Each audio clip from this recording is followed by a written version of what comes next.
Alors Jordan, déjà j'espère que tu vas bien. Ça va bien. Déjà merci beaucoup à toi pour l'accueil, merci à ton coach aussi. Écoute, aujourd'hui on va tout simplement parler un peu de toi. Voilà, t'es un boxeur que j'avais envie de faire découvrir à ma communauté en fait, tout simplement. Tu vas tout simplement commencer par nous dire en fait comment t'as découvert la boxe, le noble art. On va commencer par là et après voilà. D'accord, bah déjà je te remercie. Alors moi j'ai commencé la boxe à l'âge de 14 ans. J'ai commencé en pied-point. Donc j'ai commencé par le pied-point, voilà, j'ai commencé par le full contact. J'ai fait du full contact pendant 2-3 ans. Et ensuite donc j'ai découvert la boxe anglaise ici à l'Ariane avec mon coach Douliassa Djoubij. Et je me suis lancé à l'aventure avec lui et j'ai accroché de suite. Et depuis, ben, je n'ai plus quitté l'Ariane Boxing Club, or pour aller à l'étranger, pour boxer à l'étranger. Ok, d'accord. Donc on va en revenir justement à ton emménagement à Mexico, il me semble. Ou... J'étais au nord. Ok. J'étais au nord, à Sonora, Ok. donc à Hermosillo. C'est Ok. la capitale de Sonora, Hermosillo. Donc on va revenir un peu sur tes débuts. Donc tu m'as dit que tu as commencé par le full contact, hein, c'est bien ça. C'est bien ça. Et du coup, donc tu as découvert ce club et c'est vraiment un club référence pour toi quand tu rentres en France, c'est-à-dire bah, tu es obligé de passer par là, que ce soit pour tes préparations ou autre. Est-ce que tu as fait des combats amateurs ici en France? Si oui, combien? Et est-ce que tu peux nous raconter si tu as des souvenirs justement de tes premiers combats? Alors moi j'ai pas une grosse expérience en amateur. Ouais, En full contact, j'avais quasiment pas de combat. Donc ensuite quand je suis venu à l'Ariane, là où Douli Hassan m'a fait boxer. Et donc là j'ai été champion PACA chez les novices. Et donc ensuite l'année d'après je suis passé en élite amateur, ce qu'ils appellent ça. Et là, bah, en fait, j'ai enchaîné les blessures, malheureusement pour moi. Donc, j'ai pas une grosse expérience amateur. Je dois avoir une trentaine de combats amateurs pour environ 18 victoires, 18-19 victoires. ok, donc des combats amateurs en full contact et en anglaise, c'est ça? Non, qu'en anglaise. Que en anglaise. En full Ok, contact, j'en ai 2-3, comme je t'avais dit ok, juste avant. donc tu... 2-3 combats gagnés, mais voilà. Ok, Je me donc... suis vraiment consacré à l'anglaise et aujourd'hui, c'est vraiment le sport que j'adore et je m'entraîne pour ça. Ok, donc à peu près 30 combats amateurs. Maintenant, on va parler un peu de ta transition chez les professionnels. Comment ça s'est passé ta transition? Est-ce que tu as commencé à la faire ici à Nice ou c'est vraiment quand t'es arrivé au Mexique, quand tu as découvert le Mexique, tu t'es dit je vais passer pro là-bas? Alors non, c'était avant d'aller là-bas. J'avais fait les championnats de France ici. Je m'étais arrêté en huitième de finale. Et en fait, moi, la boxe professionnelle m'a toujours plus plu que la boxe amateur. Et donc, Douli Hassan, mon entraîneur, a décidé de me faire passer professionnel. Et ensuite de ça, je suis passé professionnel. Malheureusement, il y a eu le Covid derrière. Donc, on est resté un an sans boxer. Et moi, j'ai pas supporté ça. J'ai contacté des entraîneurs à l'étranger et j'ai eu la possibilité de partir au Mexique. Et là, j'ai pas hésité. J'ai pris ma valise et je suis parti directement au Mexique. Ok, donc une grosse prise de risque parce que du coup, qui dit Mexique dit nouveau pays, pas la même culture, pas la même langue. Exactement. Comment tu t'es adapté là-bas? Est-ce que c'était un peu compliqué de s'adapter? Ben, ça a été compliqué les premiers mois. Après, je m'y suis fait parce que Oscar Valdez, le champion du monde, m'a pris sous son aile. Et voilà, bon, je m'entraînais avec lui. Et du coup, voilà, moi je suis parti, je parlais pas un mot d'espagnol, Mhm. la nourriture totalement différente. J'ai quitté mon travail ici. Et honnêtement, je regrette pas parce que c'était vraiment une bonne expérience. Ce n'est peut-être pas Mhm. fini. C'était vraiment une bonne expérience. Et je peux en tirer que du positif de cela. Ok, donc t'es resté à peu près combien de temps au Mexique? Donc comme tu l'as dit, une expérience humaine assez riche quand même. C'est pas tout le monde qui prend ce risque-là d'aller dans un pays pendant quelques mois, surtout quand c'est pas du tout la même culture. Mais du coup, combien de temps t'es resté là-bas et qu'est-ce que t'as fait concrètement là-bas? Alors, Tu m'as parlé de Oscar Valdez c'est justement. ça, je suis resté 5 mois et demi au Mexique. Et là-bas, clairement, j'ai été que pour la boxe. Donc, je vivais et dormais boxe.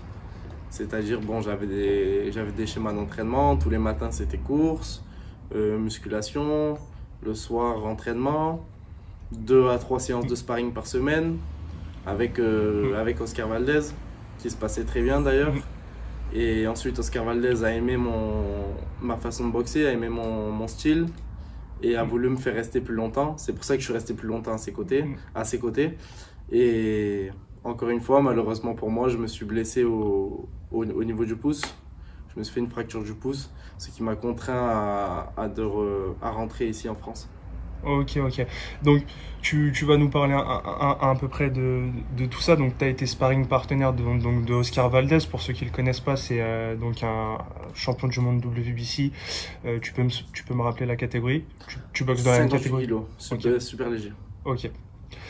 Super plume, pardon. Super plume. Donc, champion du monde WBC des super plumes, qui l'est toujours d'ailleurs. C'est quoi la journée type d'un champion du monde? Toi qui as passé pas mal de temps avec Oscar Valdez, du coup.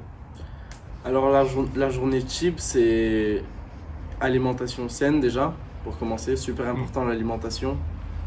Donc après ensuite il y a la course régulièrement, les séances de course, de musculation et également l'entraînement tous les jours. En fait c'est répétitif, c'est très répétitif et c'est tous les jours la même chose.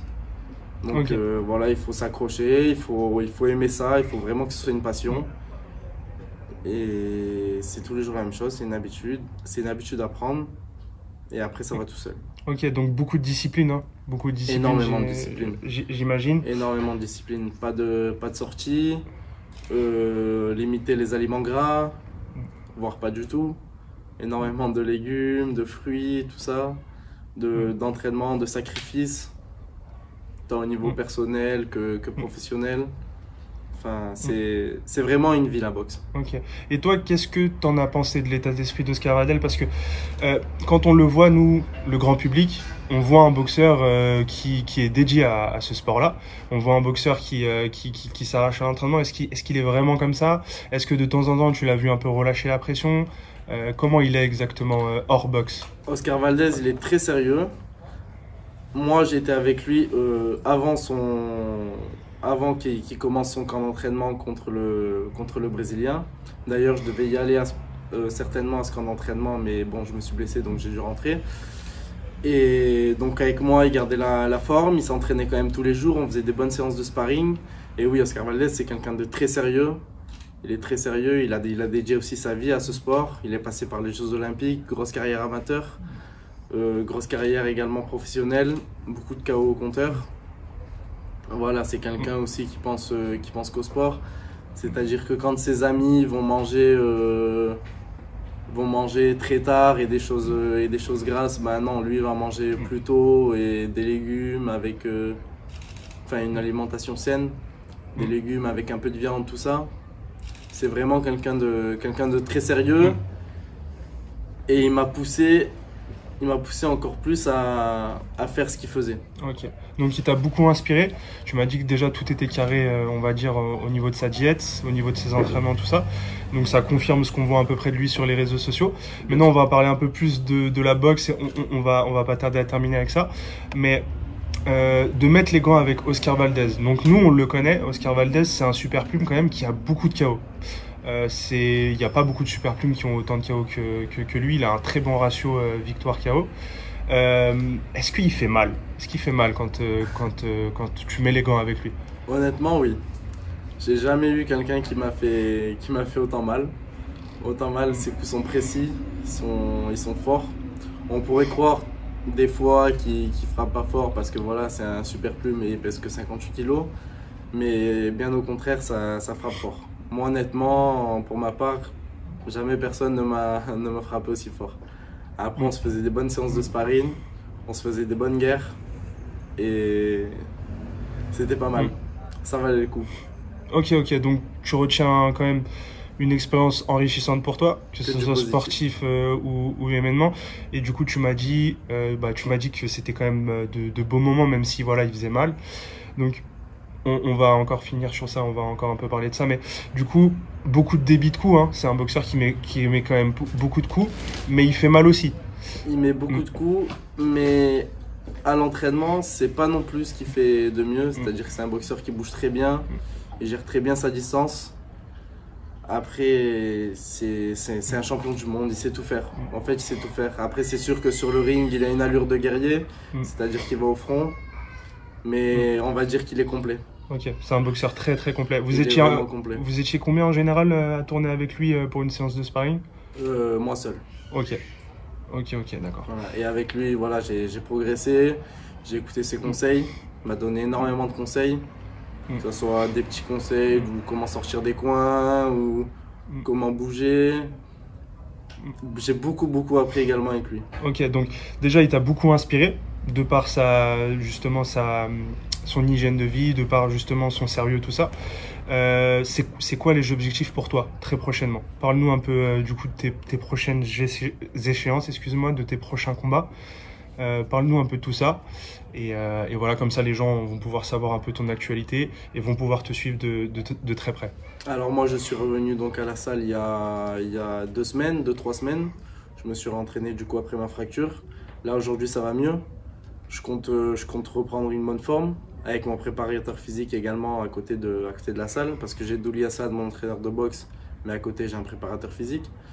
Et je compte me reprendre en une bonne forme et ensuite pourquoi pas faire 1 ou 2 combats ici. Mais moi vraiment j'aimerais partir à l'étranger et vivre de ce sport. Ok, t'as une idée de où? États-Unis au mieux. Ok, les USA. Ok. C'est ça. Ok, donc des ambitions de vivre de ce sport, tout simplement, c'est très respectable. Donc déjà encore merci beaucoup Jordan. Je te souhaite le meilleur vraiment, que ce soit ici en France ou autre part à l'étranger. Et voilà. Merci à toi. Si tu as un mot à laisser à des personnes, que ce soit ton coach ou autre, n'hésite pas. Ben, grand merci à mon coach Douli Assad Joubij, qui maintenant m'entraîne depuis que j'ai 17 ans, il me semble, si je ne me trompe pas. Il m'entraîne et il a investi énormément de temps pour moi, énormément de temps, énormément de sacrifices. Il nous a amené les week-ends à droite, à gauche pour boxer. Et un merci aussi à mon préparateur physique, Evan Ronfard, et à mon frère qui est toujours là pour les photos, pour les événements à organiser, tout ça. Ok. Merci beaucoup Jordan encore une fois. Merci à toi. Et à très vite. À bientôt.